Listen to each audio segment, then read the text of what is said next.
If you've been with us for any length of time, you know we've done an episode or two. Quite a few. In fact, this episode is 100. 100. We hit the big 100. That's a lot. A lot of content. What are we trying? I have no idea. He's kept this a secret from me. He knows. I don't. Let's go. Stick with us. Let's find out together on this episode of Savor the Burn.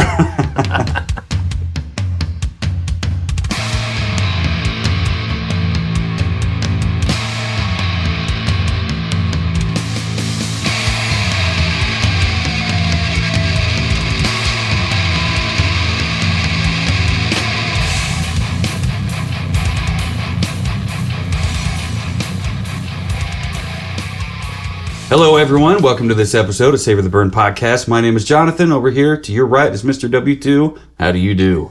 I am stoked and super excited. Excellent. This is episode number 100. 100. Part 1. We've been going at this for 1 year, 10 months at this point. That is not including... That's not including bonuses. We've also had quite a few multi-part episodes. We have. So there is a lot of content out there. Lots. But 100 episodes, 100 actual episodes. And what a milestone. Definitely. We have tried some pretty incredible bottles. Oh, absolutely. Out of these those, Michters, that lineage from the Michter's 10-year bourbon and the rye from Jim Beam were our perfect 10s. They were. We've had a lot of great pours from Jim Beam. Yes, we have. It is.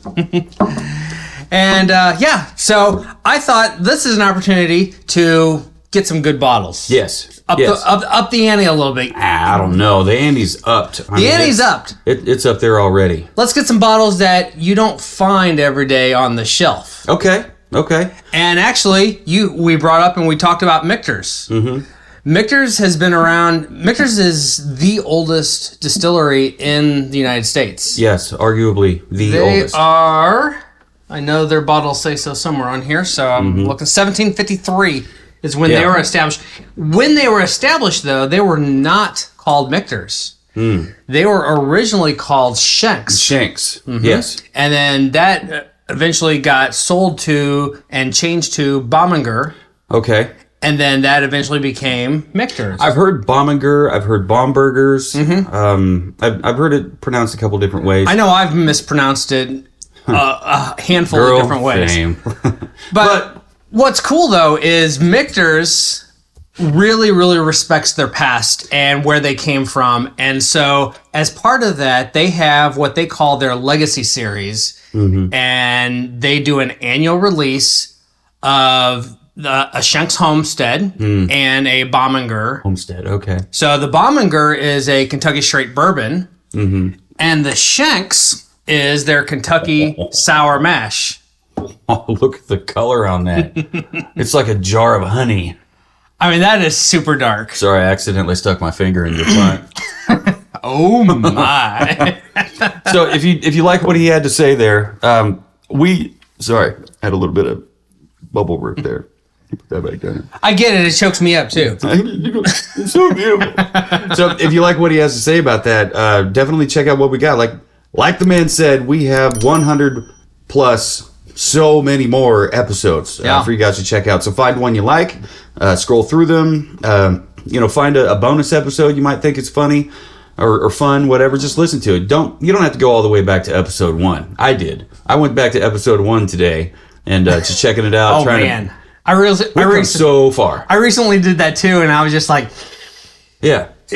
Those first dozen episodes were kind of cringeworthy at this point. Yeah, just because we didn't have a rating system. We didn't have. It was also audio only, so it was audio only, which audio is fine. Yeah. Because a lot of you aren't watching us; you're actually listening to us. And if you are watching us right now, thank you. Please hit the subscribe button, the like, the bell notification. Leave us a comment. Tell us where you're from. Send it to all of your Shenks fellows, because we're about to do a review on this, and it may or may not equal what your Shenks or Michter's enthusiasts have to say about it also. When we did our Michter's tasting at Red X this last summer, they actually had Shenk's and Baminger available for the raffle for a chance to buy. It took forever for them to call our numbers. And mine was the very last number. Mine was the very first number. Oh, yeah. There was a... That's where I got the 10-year ride. There was that lady that they did pre... They did a giveaway. Drawing. Yeah, they did a giveaway. And then apparently because it was a giveaway, they put her number back in the tumbler, tumbled it, and somehow pulled her number again. But that's all right. Rigged. What was cool, though, is the guy that actually walked away with the Baminger Kentucky Straight Bourbon, he popped the top, asked the bartender for some extra glasses, and is like, anyone want to pour? Yeah, and we're like a table over being like, you think we don't? Think I don't, motherfucker? Let's try it out. So you crack the seal and get to pouring. I'll pour. I got a lot to talk about. You said you got a lot to talk about? Yes, I do. Yeah, lay it on us. Let's see what you got. So this is the Shenk's Homestead Kentucky Sour Mash Whiskey. This is the 2024 release. I should have written down the year that they started that, and skimming through here, I don't have that. But it is an annual release, and they have only been doing it a handful of years so far. So it is relatively a recent annual release. Okay. This comes in at 91.2 proof. There is no age statement on there. Kentucky, Michter's. In 1753, Swiss Mennonite farmer John Shenk founded Shenk's Distillery, which was later renamed Baminger's Distillery in the 1800s before having its name changed once again to Michter's Distillery in the mid-20th century. It is this great heritage that we honor with the release of Baminger's Declaration and Shenk's Homestead, which comprise our Michter's Legacy series. Shenk's Homestead Distillery Sour Mash Whiskey honors the legacy of historic American whiskey figure John Shenk, who in 1753 founded a distillery that was to become known as Michter's in the 20th century. Hold for pop. Decent. That was a good pop, and that natural is cork. Natural cork. Smells good, dudes. Smells good. It is made in Kentucky according to the traditional sour mash process, whereby a portion of the previously distilled whiskey mash, referred to as setback, is added into the next batch. This full-bodied small batch whiskey is 91.2 proof. This 2024 release of Shenk's Homestead Sour Mash Whiskey is an expression made with a substantial amount of rye. Really? This offering uses whiskey that has aged in French oak sourced from Vosges, Vosges. I'm terrible at French, so French is kind of... We'll just go with that. Vosges. If you know, leave us a comment, please. Yeah. Because when we mispronounce these words, these names, these places, we don't do it out of disrespect. So, aged in French oak, sourced from the region of France before being naturally air-dried and seasoned for 24 months and being toasted to our specifications. This release also includes whiskey with unique grains in their recipes, including malted rye and caramel malt, which offers a nice creaminess to complement the rye-forward herbaceous and spice qualities. And I do have tasting notes on this one, so it's funny you said French oak. Oh my goodness! Because it does remind me a little bit of that who was the French oaked makers. The 46. The 46, but it was that cask strength. The cask strength 46 that you had that really smelled like a different kind of oak. I'm getting a little bit of sourdough, maybe like some rye bread. Lots of caramel. Lots of caramel. Yeah, I put brown sugar. I said caramel heavy. Vanilla. I said malted rye, caramel heavy, vanilla custard. Yeah. You think custard? Absolutely. Like creme brulee custard? Brown sugar, sourdough rye bread. It's like... I mean, look at that color, dude. Oh, dude, it's so... It's dark. Yes. Did they have a color definition on it? Yeah, it says dark amber. Dark amber, okay. So I agree with that. Dark. I love the yellow gold topper band. Yeah. On there. It's a great contrast, and then that color is also in the front label. It's got one word repeated: Shanks, over and over and over. Black topper, black wood topper, natural cork. It's a very elegant looking label. Yeah, it's old school. It's a textured paper. Yeah, and down here on the bottom looks like there's a cut ticket kind of thing. We got a bottle number. We do. It's bottle 369 of 2581, batch number 2452248. 2,581? 24E. Okay. Yeah, 2,581 bottles. This is bottle number 369. How did you get this bottle? Right place, right time. All right, maybe let's get through our palate and finish. And you can tell me where you got the thing. Cheers.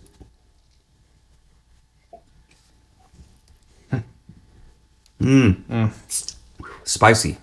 It's rye spicy. It's not a little bit of Kentucky hug. Rye spice.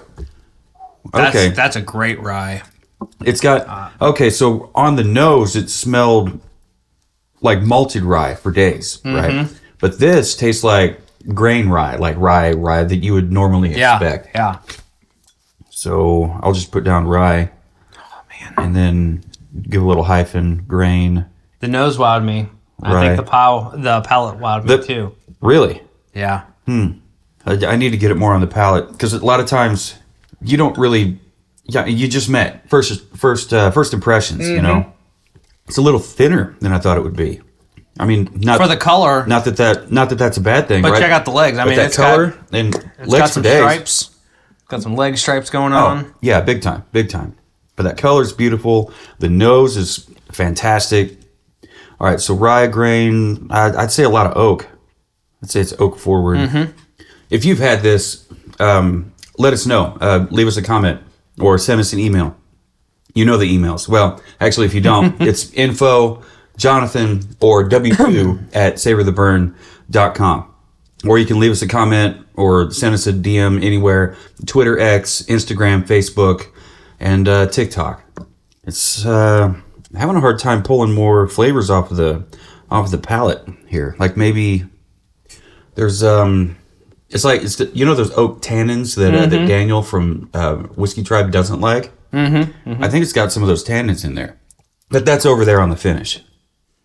What all else are you picking up on that? What did the tasting note say about what's in the palate? The nose about tobacco or the nose says creme brulee and spice. Oh well, here you palate go. Says an herbaceous whiskey to savor.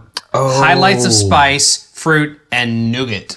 I like nougat. On the finish, smooth and creamy. It is smooth and like it's got Kentucky hug. Yep. Nice little bit of warmness all the way through. Right, long and warm. I didn't pick up on the nougat on the palate. What was the other thing you said? Herbaceous whiskey to savor. That's what it was. It reminds me of... And then highlights of spice. The herbaceous part of it that you said reminded me of the Wilderness Trail... oh, yeah. That grain. That wheated bourbon. The wheated bourbon. But this tastes more like it's got... what's in that grassy note? Barley? It tastes like barley. That's not it. And I don't have a mash bill on this, but the description does talk about a substantial amount of rye, aged in French oak, with unique grains in their recipe, including malted rye and caramel malt. The finish. I like the finish. Because I like rye. Because I like rye, I'm probably gonna give this a higher mark on the finish than I probably normally would. I didn't pick up on sour mash until it hit the palate. Yeah. Usually you pop a bottle, you twist the cap off, whatever, and it's like sour mash. You know, it's got that ick to it. You know, but this didn't have it. And in fact, the sour mash that this didn't have ick. So that's a fairly new experience for me. This is really good. Yeah, I really like this one. This does remind me of the Michter's sour mash dialed up. Okay. Yeah, I think Michter's sour mash may have been the lowest rated Michter's bottle product, whatever that we I think it had. probably is, yeah. But that was just one of... And we still have not done a review on the American whiskey. We haven't? We have to get that one and do a review of that one. That way we've got the entire... the whole damn catalog. The whole core offering. Yeah. And then got to figure out how to get our hands on that 20-year. The 20-year, yeah. If we need ski masks and like, bolt cutters... I don't know if I gotta. I'm not saying anything, but if I gotta give a security guard a hand jibber, we really want to get our hands on that 20-year. That'd be very nice. Bottle presentation. We talked a little bit about the bottle presentation. It's elegant looking. It's wine bottle shaped. It's got a nice punt with a punt relief kind of in there, whatever the hell that means. I'm just calling that slit down there in the bottom the punt relief. I don't know if that's a football term or not, but whatever. It's got a cool little label on the back. It just gives you kind of, what does this say here? Yeah, please. Shenk's Homestead Sour Mash Whiskey honors the legacy of American whiskey figure John Shenk, who in 1753 founded a distillery that was to become known as Michter's in the 20th century. Mm-hmm. Please join us in toasting and celebrating American whiskey history. So one of the things that or what I read did not talk about, but worth mentioning, Michter's is located smack dab in the heart of Louisville. Shenk's was actually founded in Pennsylvania. Really? Yeah. So that's where he started? That's where it started. Okay. And then at some point, they relocated and moved to Louisville. That's pretty cool.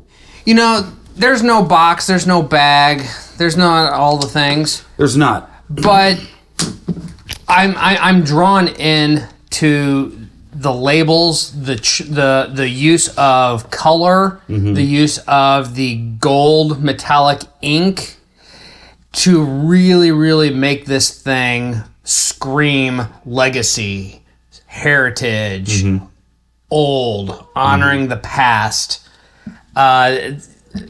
Repeating that yellow and orange as part of the tape across the top of it, the really pronounced wines type of a punt in the bottom of it. I really like the look of this bottle. That does make me question what I haven't done any bottle history. Is that an S down here in the tip of the punt? It is. Is that a Shenk's S? Yep. I don't see that. Well, good thing I gave it a good score because it should have just gone up for that. That's a little detail. That's the tiniest fucking detail I didn't even expect to see. I saw something going on because I'm looking through the bottle and I'm like, that looks textured in some way. I'm going to check that out. Yeah, I mean, there's no embossment on here, but if we're going to honor a legacy of the origins of Michter's Bombinger, whatever, and no offense, don't come at me if you do. Info at savortheburn.com. And Shenk's, if we're going to honor that legacy, let's go back to the bottle style. I'm guessing the bottle style that they started with back in the day. I mean, you probably didn't have fancy whiskey bottles back in the day. In fact, it was just whiskey into a bottle or a vessel of some sort just to transport it, because that's what you had to drink, and that's what was going on. It wasn't aged in anything. Yeah. I mean, what you run from your still is what you got. Real quick, where did you get it? How did you get your hands on it? I got it on through Keg and Bottle. Keg and Bottle. Okay. I just happened upon an email, just be looking in my inbox when an email popped through, and I don't remember the exact price, but it was, I don't even think it was $10 over MSRP. Which is pretty wild. It was a great price, and so I jumped on it. Yeah. And it actually came with, it was a combo, so I got that, plus another bottle of the single barrel rye. Okay. And so yeah, it was a great price. So, what did you give it on the nose? 4.5. 4.5. Wow. Okay. I gave it a 5. This thing had just the right amount of things to offer on the nose, and was that wasn't like you get lost in the sauce as far as all the different flavors that are there to offer. And so, and they were heavy, like they were big. They were big notes, so that's why I gave it a 5. How about the palate? 4 3/4. 4 3/4. I'm not far off. I almost did 4 3/4 myself, but I did drop it because of it seemed like all of the cool notes that were on the nose for me, a lot of them got cut way down. And for me, the nose was not indicative of the palate. Okay. But the palate, as far as a rye whiskey goes, I thought was pretty good, because the rye for me on the palate switched from malted rye on the nose to just like a straight rye, and that sour mash kicked in right there. It's very oak forward. I'm not afraid of oak forward whiskeys and bourbons. I really liked it. I had to have really liked it if I gave it a 4.5. And then the barley and the grassy notes kind of came in, and it was fruity, just like what their website tasting notes said. So we are on to the finish, We didn't really pick up a lot of notes on the finish, but it was long and warm. The finish was warm great, spice. though. It was great. We had a great Kentucky hug. The oak tannins for me started to kick in. I'm not a oak tannin queen. You know, I'm not going to freak out if they're in there. I kind of like them from time to time. Yeah. Not everything has them. So whatever. So I gave it on the finish. I gave it a 4.5. How about you? Girl. Same. Yeah. All right. That brings us to bottle presentation. We talked at pretty good length about this bottle presentation. We got the cool headband here, neckband, or this would be a neckband. We got a headband, dark wood topper, natural cork, wine bottle. You got a punt relief, and an S stamp right down there in the bottom. You also on the front of it. Really did love. You've got the kind of a ticket style secondary tape label for everything that has all of your handwritten things in there. Your bottle number of the batch and the batch number. It says distilled and bottled in Kentucky. Yep. Which, I mean, for some that could be a flex. It's not, because they've just been doing this for so long. It's just to let you know, like, hey, it's not MGP. This is not, and this is not just sour mash whiskey. This is Kentucky sour mash whiskey. Yeah. So. Yeah, and I think there's a lot to be expected when it comes to those kinds of things. So, if you're in Kentucky, you should be flexing that fact. Yeah. Because by saying that this is a Kentucky sour mash, just like a Kentucky straight bourbon, it actually means, it's not just saying, yo, we're in Kentucky. No, it means that it was distilled, aged, and bottled all in the state of Kentucky. So nothing was outsourced, nothing was brought in, nothing was shipped to another location outside of state or whatever. Everything was done in-house, in-state. So what did you give it on bottle presentation? I went in and gave it a 4 3/4. 4 3/4. Okay, so that's why you were saying, no, it didn't come in a box. No, it doesn't have a bag. But it's got this, that, and the other thing. Yeah, these are all individual ratings. Yeah. Don't get it twisted. His rating's not going to be mine. Mine is not going to be yours. Don't get it twisted. And final score. So, real quick, when we started this... What was your presentation? I'm sorry. 4.5. Oh, okay. I gave it 4.5. So, like I was starting to get to, when we very first started this podcast, we did not have a rating system. We kind of talked about what it tasted like, tried to come up with a rock tail, and that didn't always work out. We had to force it sometimes. So when they happen now. Yeah. So it's just going to be a natural thing. And so, so how we do this, and maybe you've heard this before. If you haven't, welcome to the podcast. But we rate these in 4 different categories. We got nose, palate, finish, bottle presentation, and then we take those numbers from a 0 to 5. There have been contenders for zeros, but we won't bring them up, Navigator. But we just so yeah. Anyway, so a 0 to 5 rating on those 4 categories. Take the numbers that we gave them, add them up, and then divide that number by 2, and that's how we end up with our final score. And really, I really love this rating system. We get that second nose. Might have had a little bit too much in here for second nose. That's full on steel cut oats. Steel cut oatmeal, brown sugar, and cinnamon. Real quick, second note is also something that we had no idea about until 50 episodes ago. Final score. Oh, all that to say, our rating system, all that to say, we add everything up, divided by 2, and that's how we get our final score. So for me, it was 5 on nose, 4.5 on palate, 4.5 on finish, 4.5 on bottle presentation. Added all that up, divided it by 2, and that's how I came up with 9 1/4. So that's my final. What I love about this system and the rating system and all that is our scores are our own. Very rarely do they align. Yeah. We may align on one element, but very rarely do we align on all of them. And usually my score's a little higher, like the end score, final score. But what's cool about it is even when our scores don't quite align, quite often with those misalignments, our totals end up aligning, and mine came out to 9 1/4 as well. Really? So that maths out. There you go. That's pretty cool. Yeah. And I may like it, he may love it, but no matter what, our rating rarely ever goes past like a half-point spread.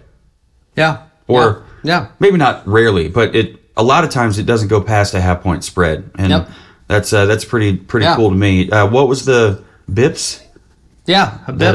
That our friend, you've seen him. A half bip. Phil, a half or a 50, bip. 50 bips. 50 which is a half point. Very cool. So when it comes to serving this, real quick before we wrap, I would like to know, when you would serve this to somebody, bottle share or private kind of thing, 1 on 2, 2 on 3, whatever, cocktail maybe. Like how would you serve this? I have no doubt this would make an amazing old fashioned. Okay, but that much rye. Probably even an amazing whiskey sour. Oh, I don't know if I would want to have it any other way but neat though. Some bottles are like that. Yeah. They really are. They just are like that. And with this being 91.2 proof, you really don't need to, hit it with a bunch of ice. No. God it's help you really if hot. you do. It's really not that hot. It feels not hot at all. It feels hot on the palate, but that's the rye spice. That's just a little bit of rye. Yep. And that's just that when it feels like there's, cat claws in your tongue. It's like that's just how that hits, at least for me. Which is probably not the best way to sell it. It feels like cat claws in my tongue. Oh my God. So, yeah, I would agree. Serve it neat. Serve it on a large chunk of clear ice if you have to. Just serve it, share it. That's what whiskey's for. Bruzel says, if you're into Bruzel says, the whiskey business is a relationship business. And what better relationship should you be sharing these bottles with other than family and friends? You don't want to share it with I like it. Fucking Larry's meth lab down the road. No, you don't want to pearls before swine this bottle down there. No.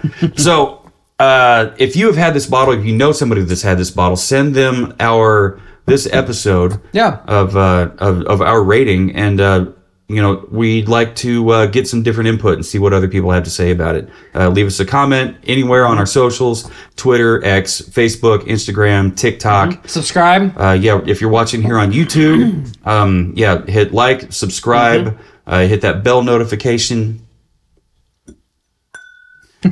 And be sure to stay up to date on all things Savor the Burn. And if you want to go check out where I got this cool shirt, the Savor the Burn shirt, it's on savortheburn.com, the website, and just savortheburn.com/shop.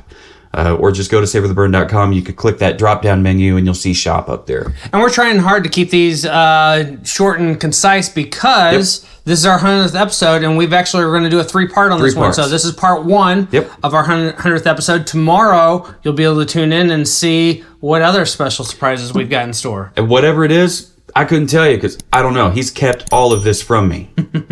So if that sounds good to you, I think it sounds good to me. Let's wrap it up, shall we? Let's do it. No matter who you are, where you are, what you're drinking, and who you're drinking it with, never forget, keep on burning.